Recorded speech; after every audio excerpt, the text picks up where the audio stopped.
गुजरात का बहरूपिया किरण पटेल कोई आम खाम आदमी नहीं। गुजरात का बहरूपिया किरण पटेल पहले गुजरातियों को बेवकूफ बना रहा था और गुजरातियों का इतना कमाल का बेवकूफ बना रहा था कि करोड़ों रुपया वो गुजरात के लोगों से ले रहा था और खुद को पीएमओ का अधिकारी बता रहा था। और कमाल की बात यह कि गुजरात में भी किसी को इसके ऊपर शक नहीं हुआ। 3 एफआईआर किरण पटेल के ऊपर गुजरात में लगी हुई हैं और एक और एफआईआर अब अहमदाबाद में किरण पटेल के खिलाफ लगाई गई है। और ये अहमदाबाद में जो एफआईआर लगी है 15 करोड़ के मामले में लगी है। इसलिए जम्मू कश्मीर के अधिकारी अगर इस किरण पटेल से जम्मू कश्मीर में बेवकूफ बने तो कोई अचरज वाली बात नहीं। गुजरात में जहां का ये रहने वाला है किरण पटेल, वहां पर अगर 3 मामले इसके खिलाफ हैं और वहां अगर गुजरात के सरकार के एक मंत्री के भाई को अगर किरण पटेल चूना लगा सकता है तो सोचिए जम्मू कश्मीर के किसी अफसर की बिसात क्या। थोड़ी सी कहानी आपको सुनाते हैं। गुजरात में 3 मामले इसकी 3 एफआईआर इसके खिलाफ लगी हुई हैं और एफआईआर हैं फ्रॉड और चीटिंग की। और 2017 से ये मामला शुरू हुआ और इसमें से इसको 2 मामलों में गिरफ्तार भी किया गया। और सिर्फ इतना ही नहीं, 2017 में जो इसके खिलाफ एफआईआर लगी है उसमें यह आरोप है कि जब इसे गिरफ्तार किया गया तो उस समय भी किरण पटेल ने यह बताया कि वो पीएमओ का अधिकारी है, उसके पीएमओ में संबंध है। और जब उसने ये कहा और 3 एफआईआर गुजरात में उसके खिलाफ लगी हुई थी, उन 3 एफआईआरों के बावजूद किसी को जम्मू कश्मीर में कानो कान खबर नहीं हुई कि जो किरण पटेल खुद को पीएमओ का अधिकारी बता रहा है और जबरदस्त वीवीआईपी प्रोटोकॉल का आनंद ले रहा है, वो असल में है कौन। थोड़ी सी और जानकारी आप तक पहुंचाते हैं। पटेल का नाम 3 एफआईआरों में है। एक FIR Naroda police station Ahmedabad में है। यह एफआईआर 24 फरवरी 2017 को किरण पटेल के खिलाफ लगी। दूसरी FIR Raopura police station Vadodara में 8 अगस्त 2019 को किरण पटेल के खिलाफ लगी। और तीसरी एफआईआर 22 पुलिस स्टेशन अरावली में 22 अगस्त 2019 को किरण पटेल के खिलाफ लगाई गई। इन तमाम एफआईआरों में इसके किरण पटेल के ऊपर चीटिंग और चेक बाउंसिंग के आरोप हैं। यानी आपने चेक दिया और आपका चेक डिसऑनर हुआ, आपके खाते में पैसे ही नहीं थे। 2017 में जो एफआईआर लगी वो एफआईआर लगवाई राहुल कुमार परमार ने। राहुल कुमार परमार एक प्रोफेशनल डिस्क जॉकी है। उसने ये आरोप लगाया कि किरण के भाई मनीष पटेल ने परमार के पिता को कहा, जो सब इंस्पेक्टर के तौर पर काम कर रहे थे, कि आप 7 कीमती गाड़ियां मुझे दे दें और हर गाड़ी की कीमत लगभग 1 करोड़ के करीब करीब होनी चाहिए, हमने एक धार्मिक समारोह कराना है। और परमार के पिता को यह कहा गया कि आपको 30,000 रुपया मिलेगा अगर आपकी गाड़ी के साथ कोई छेड़छाड़ होती है, कोई वेयर एंड टेयर होता है तो 30,000 रुपया हम आपको देंगे। यानी आपकी गाड़ी का जो हम इस्तेमाल कर रहे हैं, इस इस्तेमाल का आपको 30,000 रुपया मिलेगा। लेकिन किरण पटेल का भाई मनीष गायब हो गया जब गाड़ियां वापस करने की बारी आई, ऐसा एफआईआर में लिखा हुआ है।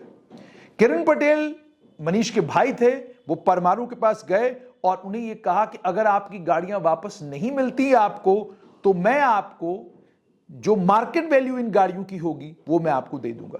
यानी 1-1 करोड़ की अगर गाड़ी है तो उस गाड़ी की इस समय मार्केट में जो भी कीमत होगी वो कीमत मैं आपको अदा करूंगा। एफआईआर में यह भी बताया गया है कि परमार ने कहा कि उस समय जब पटेल मेरे पास आया तो किरण पटेल ने मुझे यह कहा कि वो युवा अध्यक्ष है भारतीय जनता पार्टी का देश में और उसके 20 राज्यों में संबंध है और वो पीएमओ का क्लास 1 अधिकारी है, मगर खुफिया तौर पर चलता है। किरण पटेल और उसकी मां एफआईआर के मुताबिक परमाणु के पास गए। चूंकि इन लोगों ने चूंकि मनीष गाड़ियां लेकर गया हुआ था, परमाणु के पास गए और उन्हें इलाहाबाद बैंक के 2 चेक दे दिए। एक 40 लाख का चेक दिया और एक 38 लाख का चेक दे दिया। ये दोनों चेक बाउंस हो गए। चेक बाउंस क्यों हुए? चेक इसलिए बाउंस हुए क्योंकि खाते में थे 113 रुपए। तो 113 रुपए खाते में और आपने चेक बांट दिए, लगभग 78 लाख रुपए के चेक इन्होंने बांटे।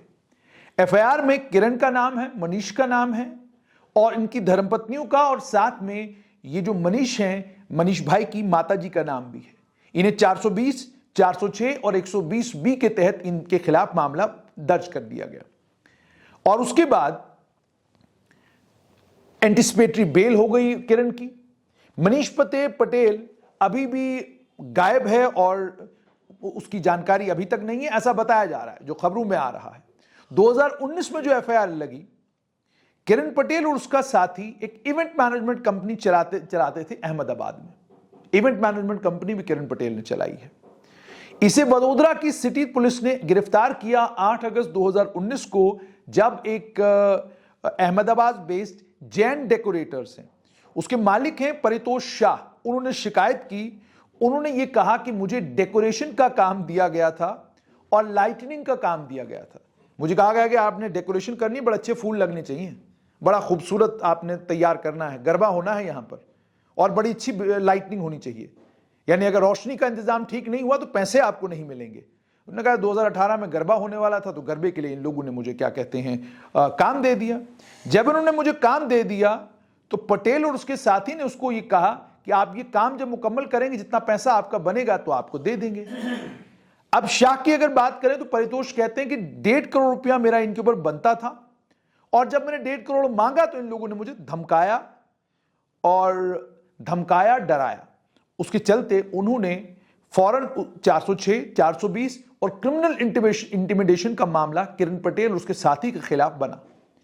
5 नवंबर 2020 गुजरात की हाईकोर्ट ने इस मामले में एफआईआर को कॉश किया किरण पटेल के खिलाफ, और उसमें यह बताया गया, ये इसलिए कॉश की गई क्योंकि जो परितोष शाह थे वो कोर्ट गए और उन्होंने कहा, निचली अदालत को यह कहा कि हम लोगों ने हमारा एमिकेबल सेटलमेंट हो गया है किरण पटेल के साथ, तो हमारे बीच में एक एग्रीमेंट हो चुका है। एग्रीमेंट होने के चलते अब इस मामले को मैं आगे बढ़ाना नहीं चाहता हूं। उन्होंने एक एफिडेविट अगस्त 2019 में वडोदरा की एक निचली अदालत में दिया। उस एफिडेविट के देने के बाद उसने यह भी कहा कि उसे पेमेंट मिल गई है, अब उसे पटेल से कोई शिकायत नहीं है, यह परितोष शाह ने कहा। लेकिन जब पुलिसकर्मी से किसी पूछा गया कि क्या कोई सेटलमेंट हुआ था, तो उसको लेकर उन्होंने कहा कि मेरे पास अभी कोई जानकारी नहीं है, ऐसा उन्होंने अलग अलग पत्रकारों को कहा है।